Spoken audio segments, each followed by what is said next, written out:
অবৈধ নির্বাচনের যে বৈধতা দানকারী সংগঠন তার নাম হচ্ছে জাতীয় পার্টি। গণ অধিকার পরিষদের সভাপতি নুরুল হক নুরের উপর হামলার ঘটনায় জাতীয় পার্টির কেন্দ্রীয় কার্যালয় ভাঙচুর ও আগুন দিয়েছে বিক্ষুব্ধ জনতা। এদিকে জাতীয় পার্টিকে 48 ঘন্টার মধ্যে নিষিদ্ধের দাবি জানিয়েছে গণ অধিকার পরিষদ। 2 দফা হামলায় দলটির 3তলা কার্যালয়ের নিচতলার একটি অংশ পড়ে গিয়েছে। দেশের বিভিন্ন জেলায় জাতীয় পার্টির অফিসে হামলা, ভাঙচুর ও অগ্নিসংযোগ ঘটনার ধারাবাহিকতায় গতকাল রাজধানীতে এই ঘটনা ঘটে।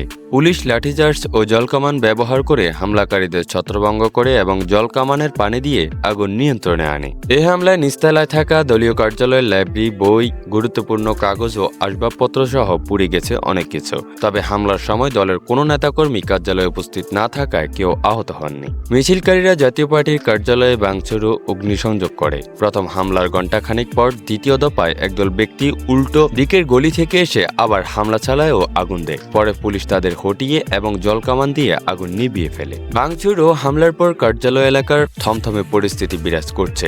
জাতীয় পার্টির কোনো নেতাকর্মীকে সেখানে দেখা যায়নি। এই হামলার জন্য জাতীয় পার্টির মহাসচিব শামীম হায়দার পাটোয়ারি গণ অধিকার পরিষদকে দায়ী করেছেন। প্রত্যক্ষদর্শী ও পুলিশ সদস্যরা জানান, জাতীয় পার্টির কার্যালয়ের উল্টো দিকে বিজয়নগরের গণ অধিকার পরিষদের কার্যালয়ের সামনে বিকেল 4টা থেকে বিক্ষোভ কর্মসূচি ছিল। সমাবেশ শেষে গণ অধিকার পরিষদের নেতাকর্মীরা মিছিল নিয়ে পল্টন মোড়, জাতীয় প্রেস ক্লাব, মৎস্য ভবন, কাকরাইল ঘুরে সন্ধ্যা 6টার দিকে জাতীয় পার্টির কার্যালয়ের সামনে আসে। রমনা বিভাগের পুলিশ কমিশনার মাসুদুল আলম বলেন, গণ অধিকার পরিষদের একটা কর্মসূচি ছিল।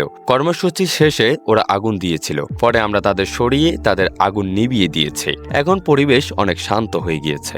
এর আগে এদিন বিকেল 4টার দিকে রাজধানীর উত্তরার জাতীয় পার্টির চেয়ারম্যান জি.এম. কাদেরের বাসার সামনে একদল ব্যক্তি জড়ো হয়। তারা নূরকে লাঠিপেটা করে গুরুতর আহত করার প্রতিবাদে 24 ঘন্টার মধ্যে কাদেরকে গ্রেপ্তারের দাবি জানায় এবং তার কুশপুত্তলিকাও পোড়ায়। জাতীয় পার্টির অভিযোগ, ওই ব্যক্তিরা দলের প্রধানের বাসায় কয়েক দফা হামলা চালানোর চেষ্টা করে। এর আগের দিন বিভিন্ন সময়ে ঠাকুরগাঁও, টাঙ্গাইল, ময়মনসিংহ সহ রাজশাহী, গাইবান্ধায় জাতীয় পার্টির কার্যালয়ে হামলা ও ভাঙচুর চালানো হয়েছে।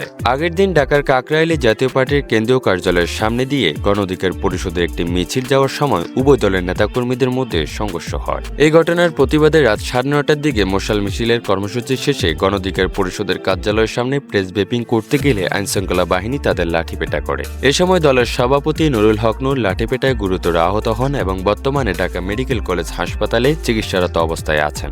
এখন সাধারণ মানুষ প্রশ্ন তুলছে, জাতীয় পার্টিকে কি আদৌ রাজনীতিতে টিকে দেওয়া উচিত কিনা? সামাজিক যোগাযোগ মাধ্যমে অনেকে দলটিকে নিষিদ্ধ করার দাবি তুলেছেন। বন্ধুরা, আপনারা কি মনে করেন, জাতীয় পার্টিকে কি নিষিদ্ধ করা উচিত না নয়? কমেন্টে হ্যাঁ অথবা না লিখুন। ভিডিওটি শেষ পর্যন্ত দেখার জন্য আপনাদের সবাইকে আন্তরিকভাবে ধন্যবাদ।